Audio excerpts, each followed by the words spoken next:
Let us pause and contemplate the silent spaces left behind when a loved one departs. The day my grandfather passed, it felt like the world itself held its breath. I remember the quiet moments we shared together, the small gestures that now seem like treasures, a video call from him, the familiar hum of his voice through the phone, asking me how my day had been. It wasn't anything grand or profound, but that conversation was a lifeline, a thread that connected us. The coffee I had that morning, the way the warm liquid soothed me felt symbolic of his presence, a simple act of comfort, a small blessing we often overlook. And now, as I sit here, I realize how deeply those simple moments captured and stored in digital memories remain in my heart. It's in the simplicity of these gestures that grief becomes a gateway for hope. Grandpa's presence lingers not in grand gestures, but in the small things, the photos I've saved, the texts he sent that are still archived on my phone. Every time I scroll through our past conversations, I am reminded of how he showed me the importance of living in the moment. One text in particular stands out: "Take your time, Isabel, but never forget to smile." Those words, simple as they were, carry a weight that transcends the digital space they occupy. In the wake of his loss, I began to realize how these small, fleeting digital traces of love were the building blocks of my strength. Grief wasn't just an absence, it was the presence of memories, gently echoing through the devices that had once connected us. There's an inexplicable comfort in revisiting digital memories, texts, photos, and videos that once seemed trivial, now serving as the framework for my healing. One of the last photos Grandpa sent me was of a tree in his garden, a place where we spent so much of our childhood. The simplicity of that image, just a tree standing against the sky, felt like a quiet act of sharing, a way for him to say, "I'm still here, even when I'm not." In these small digital moments, I found my first step toward healing. It wasn't about forgetting the pain, but learning to find hope in the quiet spaces left behind. The simplicity of these gestures, this digital life we share, becomes a profound part of the grieving process. Losing someone doesn't just affect the one who's gone, it ripples through the family. I remember my brother who, after Grandpa's passing, began to connect with our father in ways we hadn't seen before. They would have long video calls, reminiscing about the past, sharing moments we never thought to record. It wasn't just about the loss of Grandpa, it was about the reconnection that his absence prompted. My brother found a new depth in his relationship with our father through these simple digital acts: calls, messages, photos shared. The digital space became a platform for us to rediscover the bonds we thought were already forged. It was in these small, quiet acts of connection that we found the strength to heal, not just as individuals but as a family.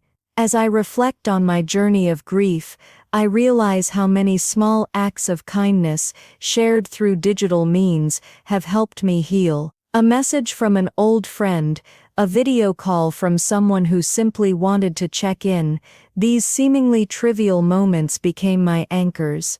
It's easy to forget how much power a simple text message holds until it becomes the only lifeline to someone who is grieving.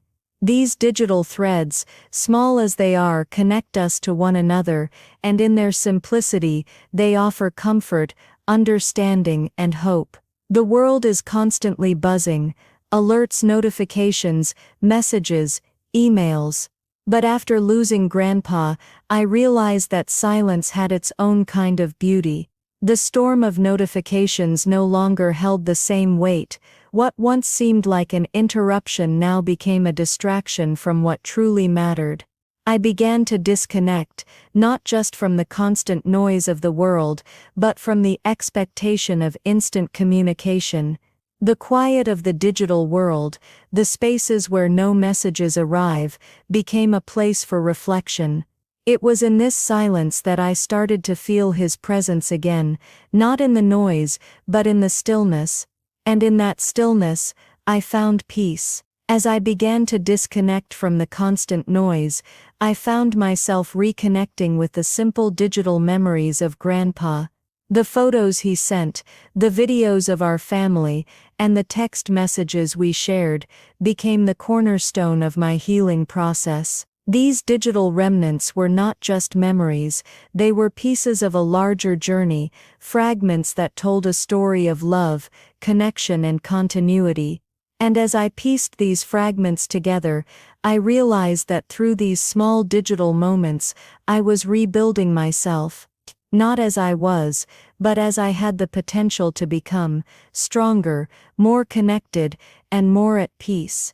Sometimes we get so caught up in the big milestones of life that we forget the beauty of the small moments, the ones that don't require celebration, but are essential for our growth.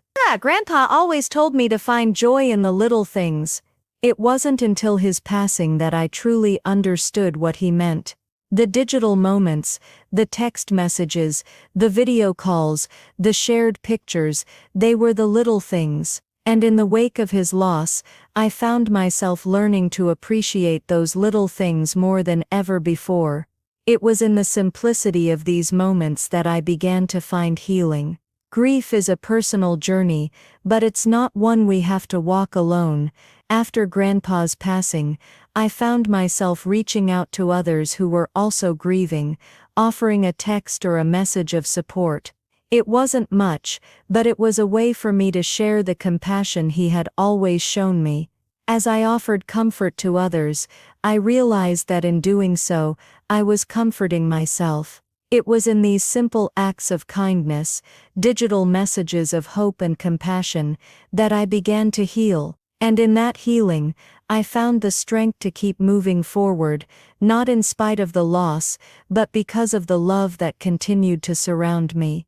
Grandpa's legacy, like many of our loved ones, doesn't end when they leave us. His legacy lives on in the digital space, in the photos, the messages, the memories we shared. It's through these small digital acts that I've come to realize that love doesn't end with death, it transforms. Grandpa's digital legacy is a testament to that transformation, and as I continue my healing journey, I know that his presence will continue to guide me, not just in the memories he left behind, but in the digital connections we continue to share. As I move forward, I carry with me the lessons Grandpa taught me, lessons about love, resilience, and the importance of connection.